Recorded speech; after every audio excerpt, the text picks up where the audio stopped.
What's up guys? So today I want to be covering the 2002 Panini World Cup set. I still believe that this is an underrated set even though it's been getting a lot of hobby love. I just think that a lot of new people entering the soccer market, they still don't understand the concept of like true rookie as well as World Cup rookie. So I think that in the future that more people are educated, they're going to be more interested in these World Cup cards. So I do think that the ceiling is much higher than we've currently seen so far. Not only that, but a lot of these common cards in this set, they're really cool cards to collect. Like with other common cards or bulky bulk cards from other sets, like there's not really a market for them. But for example, let's say that there's a Japanese soccer player, just because I'm Japanese. Like you're like, oh wow, this is a scrub bulk card. Well, I think someone in the world might want it. I might want it because I collect Japanese player cards. So it's just cool whenever the player's wearing the national team jersey. Perhaps that you might not be interested in a certain player, but if a whole country has watched this player play in a World Cup, a lot of people are going to be collectors of that player. So I do think that this is an interesting play. I do think that this is still underrated. Let's talk about this collection a little bit.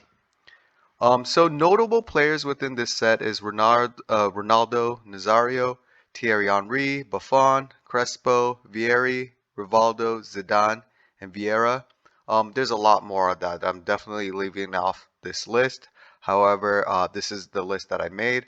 Um, a lot of people also talk bad about the 98 World Cup set, and I think that set is just as good. There's a lot of legendary players in there, Petit, Thurman, Seedorf. So I think all these World Cup cards and sets are a play. But anyways, let's go on. So Ronaldo, his raw goes for about $125. This one is probably the one of the biggest cards within the set just because of how well he performed in that series and the fact that in the 98 World Cup he had that heart condition so he couldn't play in the finals. So this was like the huge redemption tournament for him. So of course he's like the most trademark player for this tournament. So it's going for 125 at the current moment. Now let's go to Henry. I think I really like this price still. eBay going for $20 raw.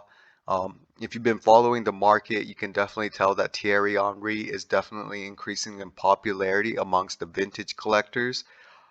There's a lot of collectors for Henry. There's a lot of American players who like him. I think he played in the MLS, if I'm not correct. And then he also, of course, played in the Premiership, and he was a French player. So there's a very big market for him. He was also the kind of the cool guy of his age if you weren't young enough to see him. So definitely see a lot of upside with this card.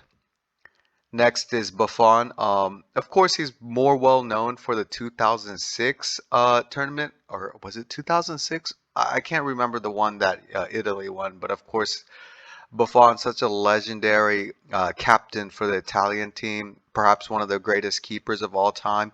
I mean, there was a certain point in time when we were arguing whether it was going to be Casillas or Buffon. I think Buffon will be the one to survive the test of time when it comes to the argument. Crespo, this is just a personal favorite of mine, one of my favorite players for Parma, and his eBay going for $8 raw. I just included in there because this is one of my favorite players. Totti, another legendary Italian player. Um, just yeah, when it comes to Italian football, you definitely would mention Totti in terms of all-time great players, and his card goes for $15 raw as well. And another Italian player who once played with Zidane on Juventus, or no, Inter, I believe. So he never played with Zidane. He played with Ronaldo. But his card went for $8 raw. And then, of course, Rafael Marquez. The Mexican community loves him. Definitely one of the most legendary players when it comes to Mexico. Yeah, I mean, I remember the days that he was at Barcelona. Definitely one of the best defenders in Mexican history. His card goes for $8 raw. And currently, the box itself goes for about $400 on eBay. So yeah, guys, I do believe that the World Cup 2002 Panini set, it's quite an interesting play if you're going to be looking into it. Right now, the prices have dropped dramatically in this market downturn, and I do think that it's an interesting time to get your hands on some of these guys. Like you, like these other sets, you're not going to see them in their national jerseys. So in terms of aesthetics and creating a wider audience in terms of people who want to collect your cards, I think that it's really important to look at the jerseys in these World Cup cards. Like I said earlier, I think the 1998, 2006, 2010, those are also a great play to make right now in this market downturn.